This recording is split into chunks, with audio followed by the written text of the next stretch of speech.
Assalamualaikum warahmatullahi wabarakatuh. Perkenalkan, nama saya Fazida Ayu Aktarosa, S1 Kebidanan Transfer tahun 2022 Universitas Budi Waluyo Semarang. Kali ini saya akan memperlihatkan sebuah video yang berjudul Tanda Bahaya pada Preeklamsi. Selamat menyaksikan.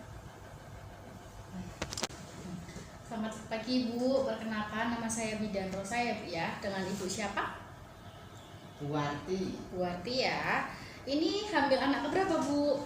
anak kedua. Oh, hamil anak kedua. Udah sering periksa kehamilan ya? Usia kehamilannya tahu usianya berapa? Sekitar 6 bulan gini ya. 6 bulanan ya. Nah tadi kan tadi sudah dilakukan pemeriksaan ya Bu ya. Pemeriksaan untuk tekanan darahnya Ibu agak tinggi juga nih. Jadi hari ini saya akan memberikan sedikit pengetahuan untuk tanda bahaya pada kehamilan ya Bu ya. Nah, tanda bahaya pada kehamilan itu salah satunya ada preeklamsi. Sebelumnya Ibu pernah mendapatkan informasi enggak tentang preeklamsi itu sendiri apa Bu? Belum pernah ya. Jadi untuk tanda bahaya pada kehamilan trimester ketiga atau di usia 6 sampai 9 bulan ke atas, itu tanda bahayanya ada beberapa Bu, ada 4. Yang pertama itu preeklamsi atau tekanan darah tinggi pada saat kehamilan gitu. Terus yang kedua gerakan janin kurang. Terus yang ketiga perdarahan pervaginam atau perdarahan yang keluar dari kelaminnya Ibu. Terus yang keempat ada ketuban pecah dini atau ketubannya sudah pecah sebelum usia kehamilan yang sudah sesuai dengan kehamilannya. Misalkan sebelum 9 bulan masih 7 atau 8 bulan kok ketubannya dengan sudah pecah seperti itu ya. Itu namanya ketuban pecah dini. Terus yang saya akan jelaskan di sini mengenai tanda bahaya pada preeklamsi. Nah, untuk tanda gejalanya itu pada preeklamsi yang pertama, jenengan itu kok rasanya kalau di rumah saat beraktivitas tidak banyak beraktivitas, pusing terus deg-degan kayak gitu ya Bu ya. Terus pandangan matanya kabur, terus rasanya di ulu hatinya tuh sakit gitu ya Bu ya.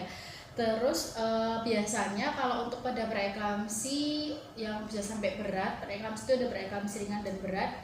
Nah kalau untuk pada preeklamsi yang berat itu bisa sampai tangannya bengkak semua Bu, bengkak tangan kaki bengkak semua gitu ya. Sampai sini ada yang mau ditanyakan dulu? Itu tadi yang itu ya Bu Bidan yang apa? Karena darah tinggi ya? Ya, bisa darah tinggi. Kalau nggak punya darah tinggi nggak kan? Biasanya kalau untuk ibu misalkan kok dari sebelum hamil dia nggak punya tekanan darah tinggi, waktu hamil bisa tiba-tiba kena tekanan darah tinggi bisa Bu gitu. Terjadinya memang bisa secara tiba-tiba, tapi tidak hanya dengan tekanan darah tinggi aja preeklamsi itu, bisa karena protein urin, jadi urinnya itu mengandung proteinnya cukup tinggi, bisa sampai 1+ dan sebagainya gitu. Nah untuk bahayanya untuk kehamilan Ibu nih, Ibu bisa mengalami kejang, terus bisa sampai kematian. Itu jika nanti kalau misalkan jenengan tensinya udah sampai 160 sampai 200, itu tinggi sampai 200 pada kehamilan. Normalnya berapa sih Bu? Normalnya itu 120 sampai 120/80.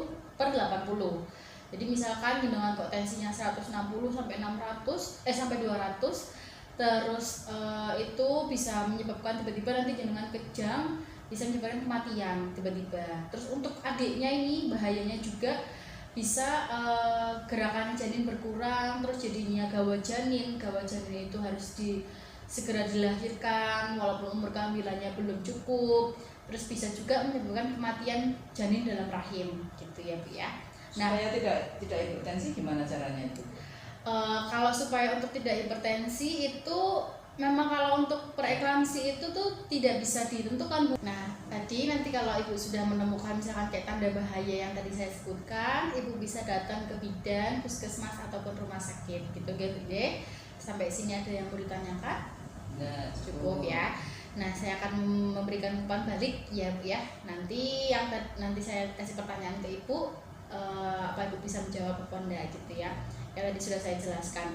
Nah kalau untuk bahaya pada ibu kehamilan jika punya preeklamsi itu apa Bu bahayanya untuk ibu?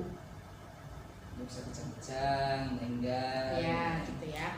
Nah untuk tanda-tandanya nih kok ibu kalau misal punya gejala dari preeklamsi apa tandanya? Jadi apa ya? pandangannya mata kabut, gitu ya. terus lemes, mual gitu ya, terus nyeri pada ulu hati gitu ya Bu ya. Nah, sudah cukup? Ada yang mau ditanyakan? Cukup. Cukup ya. Nanti kalau perlu apa-apa Ibu bisa datang ke sini lagi ya. Terima kasih Bu.